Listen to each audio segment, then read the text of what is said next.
Clara's This hands is shook as she unacceptable. carried the I heavy silver specifically tray. request the salmon Every prepared step in hurt. medium rare, not Every overcooked breath felt like a knife This is cutting through her unacceptable. chest. I The tray specifically wobbled request in the her salmon be grip, prepared in and the medium fancy rare, not china cups overcooked rattled against each other, making tiny clinking sounds that echoed through the huge dining room. Her left arm hung at her side, wrapped in dirty white bandages that she had tied herself 3 days ago. The arm throbbed with pain that never stopped, not even when she tried to sleep on the tiny mattress in the servants' quarters at night. The pain reminded her of that terrible moment when Mrs. Margaret had grabbed her and twisted her arm backward until Clara heard the awful crack. "Steady, girl." Margaret's voice cut through the silence like a whip. "If you drop that tray, you'll be sleeping on the street tonight." Clara's heart hammered in her chest. She couldn't lose this job. She just couldn't. Back home, her 2 little brothers and her baby sister waited for the money she sent them every month. Without her wages, they wouldn't eat. They wouldn't have a roof over their heads. They would suffer, and it would be all her fault. So Clara bit down on her lip until she tasted blood, and she kept walking, 1 foot in front of the other. Left foot, right foot. Don't drop the tray. Don't make a sound. Don't let them see you cry. The mansion stretched around her like a golden palace from fairy tale. But Clara knew better. Fairy tales were lies. This place, with its sparkling chandeliers that threw rainbow lights across the marble floors, with its thick red carpets and paintings in heavy gold frames, with its windows so clean they looked invisible. This place was beautiful on the outside but ugly on the inside. Mr. Richard Hale sat at the head of the long dining table, reading his newspaper. He was a tall man with gray hair at his temples and kind eyes that crinkled at the corners. Clara had worked in his house for 2 years, and in all that time, he had never been cruel to her. He said please and thank you. He remembered her name. Sometimes, he even asked how she was doing, but he didn't see her. Not really. Not the way you see a real person. To him, she was part of the furniture, part of the house. Like the chandelier or the paintings or the fancy carpet. She was there to serve, to be quiet, to disappear when she wasn't needed. Margaret, his wife, sat across from him in a blood-red suit that looked like it cost more than Clara would earn in 5 years. Her blonde hair was pulled back, so tight it made her face look like a mask. Her lips were painted the same red as her suit, and when she smiled, it never reached her eyes. Margaret saw Clara. Oh, yes. She saw her very well. She saw someone to control, someone to break, someone who couldn't fight back. Clara reached the table and began to pour coffee into Mr. Hale's cup. Her injured arm screamed at her to stop, to put the heavy silver pot down, to rest. But she couldn't. She had to keep going. She had to be strong. The coffee pot tilted. The dark liquid poured out in a smooth stream, and then her arm gave out. Not completely. Not enough to drop the pot, but enough that a few drops of hot coffee splashed onto the white tablecloth, spreading like little brown flowers across the expensive fabric. Time stopped. Clara's breath caught in her throat. Her whole body went cold with fear. Margaret's fork clattered onto her plate. "You clumsy, stupid girl." Clara wanted to sink into the floor and disappear. She wanted to run. She wanted to cry. But she stood frozen, the coffee pot still in her shaking hands. "I'm sorry, ma'am," Clara whispered. Her voice came out tiny and broken. "I'm so sorry. I didn't mean to." "You never mean to." Margaret stood up so fast her chair scraped backward across the floor. The sound made Clara flinch. "But you always do, don't you? You're useless. Completely useless." For the first time that morning, Mr. Hale looked up from his newspaper. His eyes moved from the coffee stain to Clara's face and then down to her bandaged arm. His eyebrows pulled together. "What happened to your arm?" The question hung in the air like smoke. Clara's mind raced. What should she say? If she told the truth, that Margaret had grabbed her and hurt her on purpose, she would be fired, thrown out onto the street. Her brothers and sister would starve. But if she lied, she fell down the stairs. Margaret said quickly, her voice smooth as honey. 3 days ago. Clumsy thing. I told her to be more careful. But does she listen? No. Mr. Hale's eyes stayed on Clara's face. Is that true? Clara opened her mouth. The lie sat on her tongue, ready to come out. The safe lie. the lie that would let her keep her job. But something in Mr. Hale's eyes made her pause. He was really looking at her, really seeing her. For the first time in 2 years, he was looking at Clara like she was a real person, not just a servant. Behind her, Clara heard the soft shuffle of feet. The other servants had gathered in the doorway. Maria and Sophie, the 2 young maids who cleaned the bedrooms. Old Thomas, who had worked in this house for 30 years, and Cook, whose real name Clara had never learned. They all knew the truth. They had all seen what Margaret did. They had watched Clara's arms swell up and turn purple. They had heard her crying in the night. But they were scared too, just as scared as Clara. Well, Mr. Hale's voice was gentle, but something hard had crept into it, something that made Margaret shift in her seat. "Did you fall down the stairs?" Clara looked at her bandaged arm. She thought about her little brothers, who called her their hero. She thought about her baby sister, who was only 5 years old and loved to draw pictures of Clara in her maid's uniform. She thought about the truth and how heavy it was, how dangerous. The grandfather clock in the corner ticked. Tick, tick, tick. Margaret's red fingernails drummed on the table. A warning, a threat. Mr. Hale waited, and Clara realized at this moment, right here, right now, would change everything. Whatever she said next would split her life into before and after. Her injured arm throbbed. The servants held their breath, and Clara made her choice.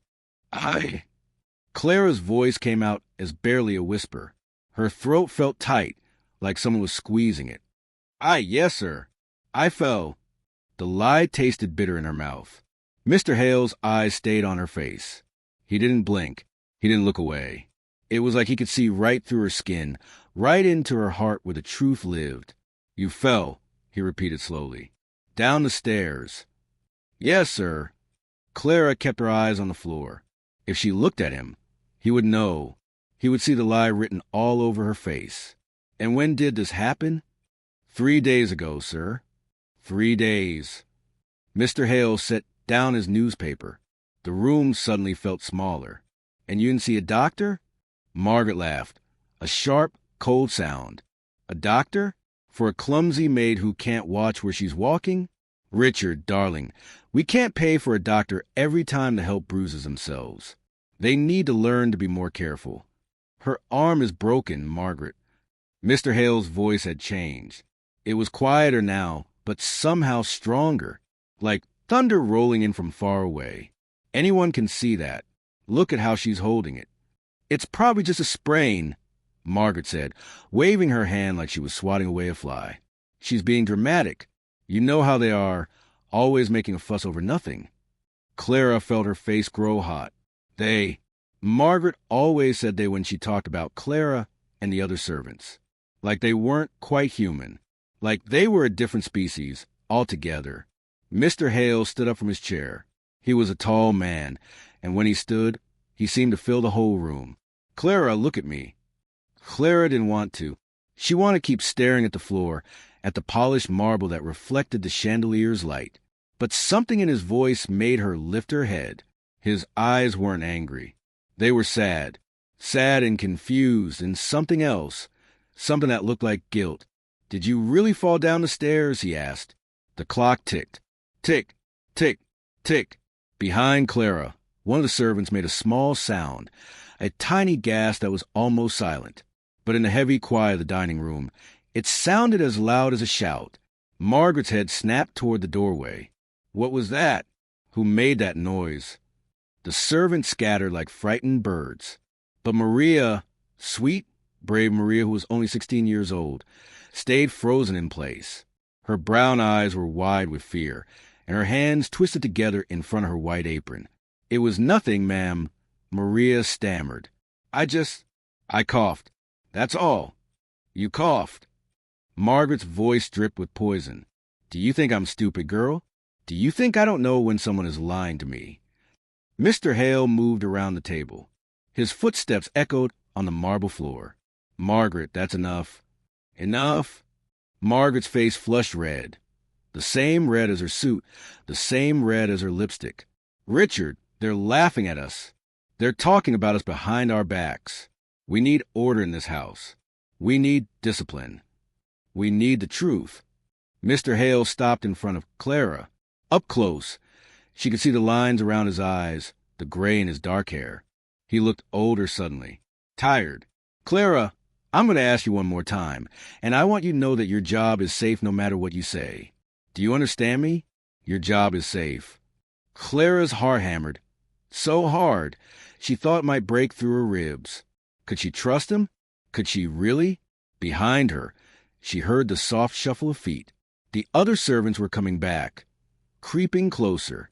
Old Thomas cleared his throat, a sound like rocks tumbling down a hill.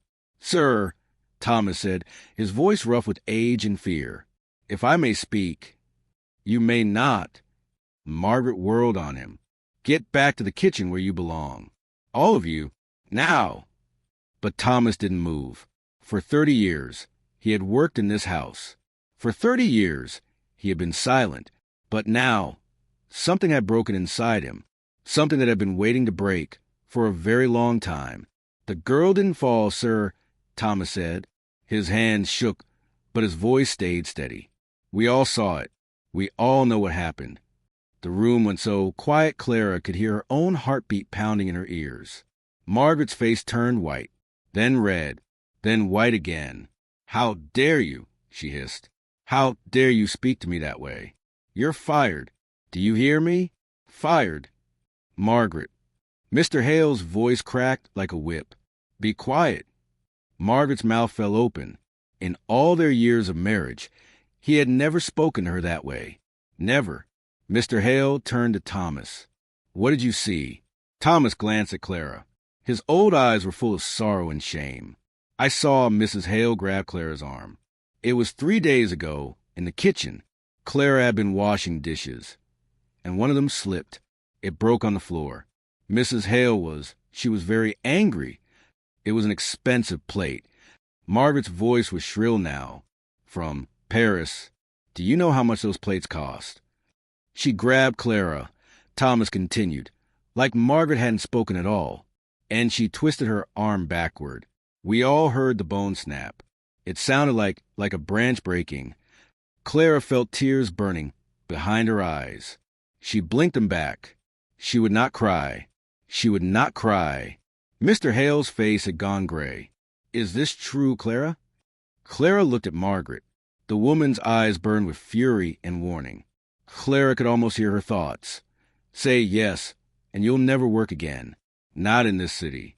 Not anywhere. I'll make sure of it." Then Clara looked at Mr. Hale, at his sad, guilty eyes, at the way he stood between her and Margaret like a shield. She looked at the other servants, at Maria with her shaking hands, at Sophie with tears running down her cheeks, at Thomas who had finally found his courage after 30 years of silence, at Cook who stood in the doorway with her arms crossed over her chest. They had spoken up for her. They had risked their job for her. Could she do any less? Clara took a deep breath. The air filled her lungs and gave her strength. "Yes, sir," she said, and her voice didn't shake. "Not even a little bit.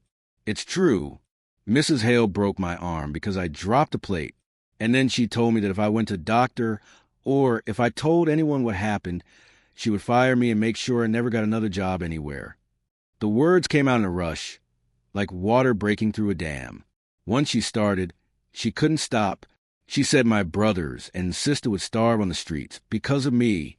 She said I was clumsy and stupid and worthless. She said I should be grateful that she lets me work here at all, because who else would hire someone like me? Margaret made a sound like a wounded animal. "You ungrateful little." I said be quiet. Mr. Hale's voice shook the chandelier. The crystal drops tinkled against each other like tiny bells. Margaret fell silent. Her chest heaved up and down. Her red lipstick looked like a wound across her white face. Mr. Hale turned back to Clara, very gently, like he was afraid she might break. He reached out and touched her shoulder, just a light touch, a kind touch. "I'm sorry," he said, and his voice cracked. "I'm so sorry. This should never have happened. Not in my house. Not anywhere." And that's when Clara finally cried. The tears came hot and fast, running down her cheeks and dripping onto her uniform. She cried for her broken arm and her fear and her shame. She cried for all the lies she had told and all the pain she had hidden.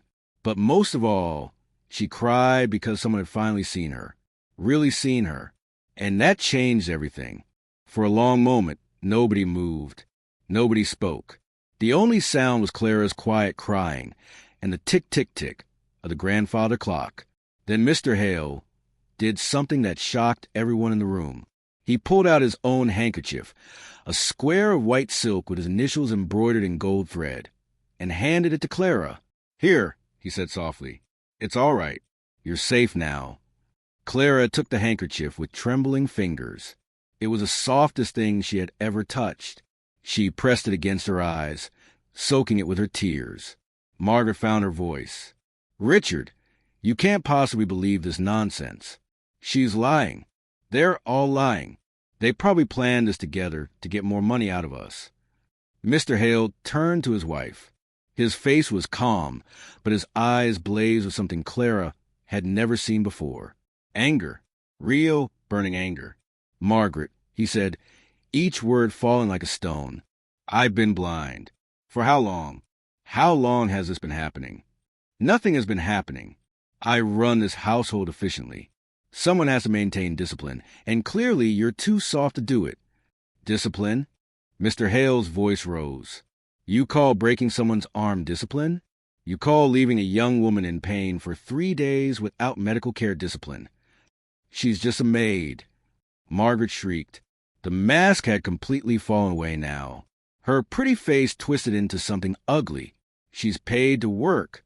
If she can't do her job properly, there are 100 other girls waiting to take her place. She's a human being." Mr. Hale's voice dropped low and dangerous. "A person with feelings and pain and a family who depends on her. How could you do this? How could I not see it?" He turned to the servants gathered in the doorway. They all flinched, expecting anger, but his face showed only shame. "How long?" he asked them. "How long has my wife been treating you this way?" The servants looked at each other. Years of fear held them silent. But Thomas, brave old Thomas, stepped forward again. "Years, sir," he said quietly. "Many years. But we needed our jobs. We needed to eat, so we stayed quiet." Mr. Hale closed his eyes. When he opened them again, they were wet with tears. "I'm sorry. I'm so deeply sorry. I should have seen. I should have paid attention. I thought if the house ran smoothly, everything was fine. I didn't look deeper. I didn't ask questions. That was wrong. That was terribly, terribly wrong. Richard, you're being ridiculous." Margaret grabbed his arm. "Stop apologizing to the servants. You're making us look weak." He pulled his arm away from her grip, not roughly, but firmly. "No, Margaret, you've made us look cruel. There's a difference." He walked over to Clara and knelt down, actually knelt down on the expensive marble floor. So he was at eye level with her. "Clara," he said, "I'm going to make this right. First, we're taking you to the hospital right now, the best hospital in the city. You'll see the best doctors. I'll pay for everything, the x-rays, the treatment, the medication, everything." Clara's breath caught. "Sir, I can't." "That's too much money. I can't pay you back." "I don't want you to pay me back." His voice was gentle. "This is my responsibility. You were hurt in my house while working for me. That makes it my responsibility." "But Mrs. Hale said—" "Mrs. Hale doesn't make decisions about the servants anymore." He said it quietly, but the words rang through the room like a bell. "From now on, you report to me. All of you. If there's a problem, you come to me. If someone treats you badly, you tell me. And I promise you, I swear to you, no one will be punished for speaking the truth." Maria stepped forward, her young face bright with hope. "Really, sir? We won't lose our jobs." "Really?" He stood up and looked at each servant in turn. "In fact, from today, things are going to change around here. You'll have 1 day off every week. 2 days if possible. You'll have proper medical care if you're sick or injured. And your wages—" He paused, thinking. "Your wages will increase by 20%. The servants gasped. 20%. That was more money than they'd ever dreamed of. Margaret's face turned purple with rage. Richard Hale, have you lost your mind? You can't just... I can. He turned to her. This is my house, Margaret. My money, and I will not allow abuse to happen under my roof. Not anymore. If you can't treat people with basic human dignity, then maybe you shouldn't be in charge of running this household. Margaret's mouth opened and closed like a fish. For once in her life, she had nothing to say. Mr. Hale turned back to Clara. Can you walk? Can you make it to the car? Clara nodded. Her arm still hurt terribly, but her heart felt lighter than it had in years. Yes, sir. Good. He offered her his arm to lean on, his actual arm, like she was a lady and not just a maid. Thomas, please bring the car around. Sophie and Maria, help Clara get her coat. Cook, maybe prepare some soup for when we return. I think Clara will need something warm and nourishing. The servants scattered into action, their faces bright with something Clara hadn't seen in years. Hope, real hope. As Mr. Hale led Clara toward the door, she glanced back at Margaret. The woman stood alone in the dining room, her red suit looking like a bloodstain against the white walls. Her face was twisted with fury and something else, fear. Fear of losing control. Fear of a world where maids were treated like people. But Clara wasn't afraid anymore. At the door, Mr. Hale paused. Clara, do you have family? People who depend on you? Yes, sir. 2 brothers and a little sister. They're back in my hometown. How old? 12, 9, and 5. Mr. Hale nodded slowly. And they rely on the money you send them? Yes, sir. They have no one else. Then we'll make sure they're taken care of, too. After we fix your arm, I want to talk to you about your family situation. Maybe we can help with their schooling. Make sure they have what they need. Clara's eyes filled with tears again, but this time they were happy tears. Sir, I don't know what to say. You don't have to say anything. He smiled, a real warm smile. You just have to heal. And from now on, you have to promise me something. Promise me you'll speak up if something's wrong. Promise me you won't suffer in silence anymore. Clara looked at his kind eyes, at the other servants watching from the hallway with tears and smiles on their faces, at the mansion that had been her prison but might now become something different. I promise, she whispered, and she meant it. As they walked out into the bright morning sunshine, Clara took her first deep breath in 3 days. Her arms still throbbed with pain, but her heart soared with something stronger. Hope. Behind them, the mansion stood tall and grand, its windows sparkling in the light. But inside, something had shifted. Something had changed forever. One man had chosen to see, to really see, and that one choice had broken the chains of silence and fear. It wasn't a perfect ending. Clara's arm would take weeks to heal. Margaret would continue to live in the house, bitter and angry. The other servants would still have hard days and difficult work. But it was a beginning, a new beginning where dignity and justice had room to grow. And sometimes a beginning is all you need. Did this story touch your heart? Did Clara's courage inspire you? If you felt the power of one person choosing to see the truth and stand up for what's right, please share this story with others who need to hear it. Like this story if it moved you. Subscribe for more emotional, dramatic, and unexpected tales that remind us of our shared humanity. Because every voice matters. Every person deserves to be seen. And every act of justice, no matter how small, can change the world. What would you have done in Clara's position? Would you have found the courage to speak the truth? Share your thoughts in the comments below. Thank you for reading. Thank you for caring. And remember, you have the power to see people, really see them, just like Richard Hale learned to do. Use that power wisely.